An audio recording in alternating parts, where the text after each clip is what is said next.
I'd like to dive into the topic of on-site with fans at scale more, because you can obviously produce an event without fans in real sports and in esports. Sorry, I should never say real sports. I apologize.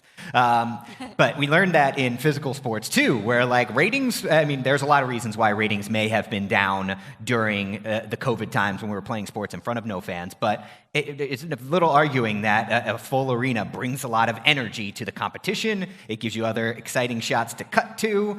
When we would do these sizzle reels and stuff in 2019, you'd see packed arenas and people high-fiving each other. That's part of the excitement. You build that FOMO of wanting to be in a live event.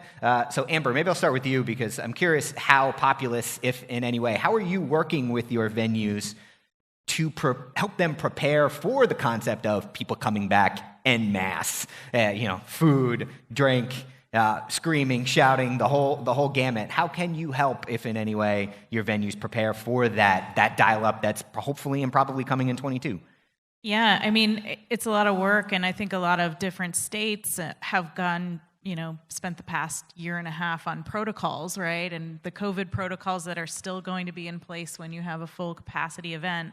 We've seen a ton of events, major sports events, up to 70,000 people come back, in the past few months, all across the country. And I think it's been really interesting to see how each of them deal with it. You've got places in Florida where there's really no limit to what you can do. And Right.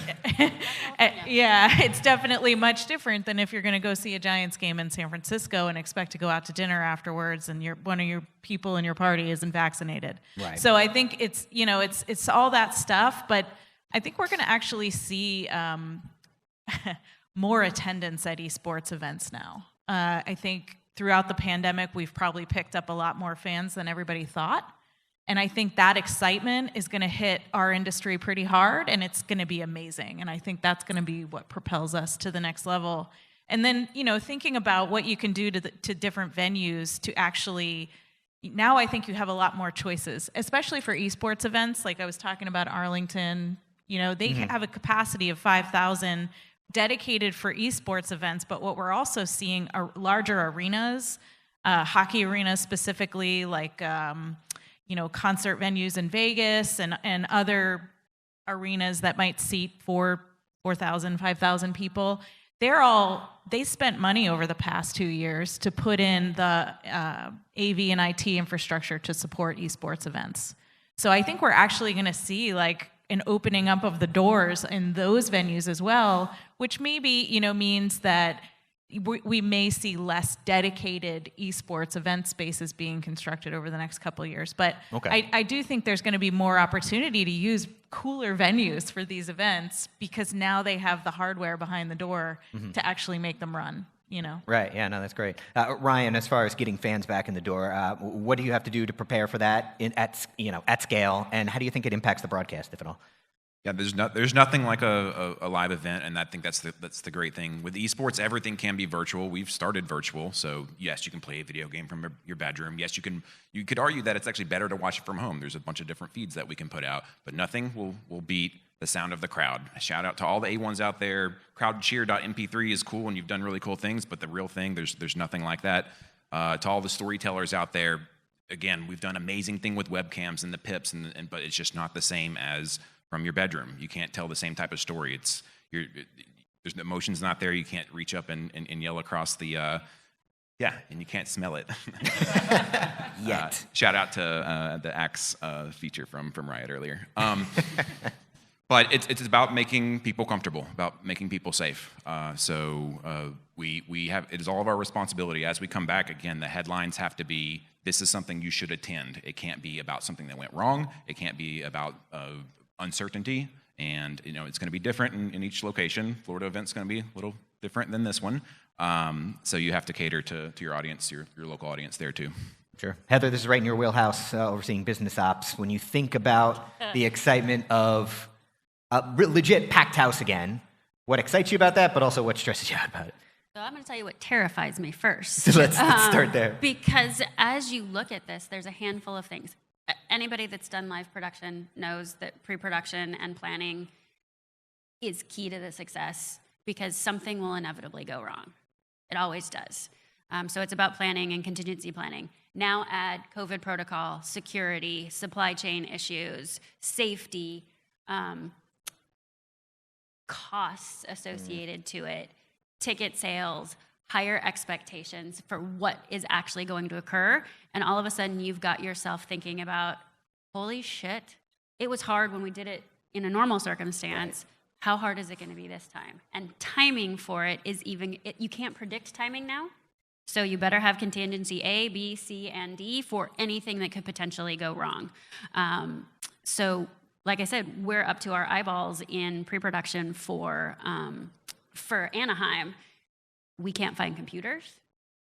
Our logistics and supply chain costs are $200,000 more expensive than we had originally budgeted. Our COVID protocol and safety is $100,000 more expensive than we predicted, and that's just one event. So you multiply that by 3. So the thing that is the most scary to me is not getting people there and not will the event be successful, but can you actually afford to operate profitably in an environment like this? Like, how many more people do you have to get there? Where do you have to find savings in order to account for those costs? I think that you are very correct in saying that, hey, we're going to do qualifiers online. We're going to keep half of the crew at home and not pay for T&E because you're going to have to find ways to save. Sure. DJ, you guys were encouraging fans to attend prior to the pandemic, but for everything, when you guys opened that facility in New York City, when you think about what could be coming down the line in 2022, how do you think it could impact or bolster or what challenges for the NBA 2K League? So first, I want to shout out De Facto Entertainment, who is one of our brilliant production partners.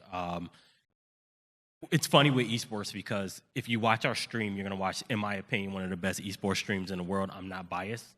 But you got to imagine then if you come to a venue and you're only watching the screenplay, then it's like, why be here when I can watch it at home, right? So, beyond the logistic nightmares of planning for an event in multiple states that, and sometimes have completely different variants, rules, places I can't go to see it and pre-scout it, but now you're also building out 2 separate shows, right? And as we start thinking about 2022, now we're splitting our production into 2 separate creative shows. What is our in-arena show? How do we make it feel more like every week feel like an all-star game, an NBA all-star game, right? Mm-hmm. Is there game entertainment? Is there, what's the pomp and circumstances? Is there live DJ music? Is there giveaways? Is there more LED screens inside the venue?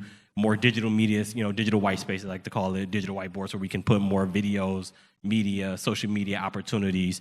What's the artwork? How do we get the hashtags going? If you come to the venue, you want your fans, you want the guests to, take a picture and put hashtag 2K League Arena in XYZ state, so that way when they go home, people from across the world are going to want to come and be there, right?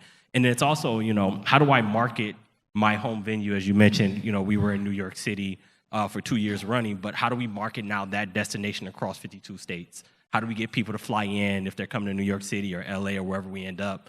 Why do they want to stop and see us when they can go to Hollywood Boulevard or Times Square, right? So it's creating 2 separate shows and 2 separate marketing plans for us. Yeah, I can definitely get the feeling that you feel a little bit of the pressure to deliver on this experience. I'm not like a psychologist by any stretch of the imagination. People are thirsty to get back to a physical event, but like any of us going out now, it feels like it takes a lot to do it. So when you go, you want to feel like you want it to really, really hit you. It's kind of like, oh, if you're going to get people to actually go back to working in the office, my office better really speak to me and sing and make me feel like it's worth it. You only get 1 shot. Yeah. Right? When we come back, you only get 1 shot. It's either phenomenal and they're going to continue to come back, or you've messed it up and you've lost your audience. So you're going to get 1 shot at this to come back. No pressure, everybody. Yeah. If you mess up, it goes across the world in 30 seconds. Right? There's a funny story about our All-Star, which was our first return to in-person event. And it kind of goes to your term, thirsty. Thirsty means something different to me. So no, it means that to me too. We had a situation at our venue. We took over a concert hall, not an esports facility. We took over a concert hall, which is made for rock shows, and we turned it into an esports thing. My production partner Adam out there probably hates my guts because they only had 200 megabytes download of internet. So we kind of had to. It's a whole mess of a story. Long story short, there was a delay in our arena from opening for about 2.5 hours. We had about 500 or 600 people show up outside. Out of that 500 or 600 people, 300 or so waited to see the event, you know, waited, stuck around. I think we went off air around 12:30 or so, 1 a.m. Those 300 people that came into the venue stayed the entire time. Wow. So like you said, you only got one shot. So we did something right. Now it's like, okay, now how do we build on that and keep on building on that?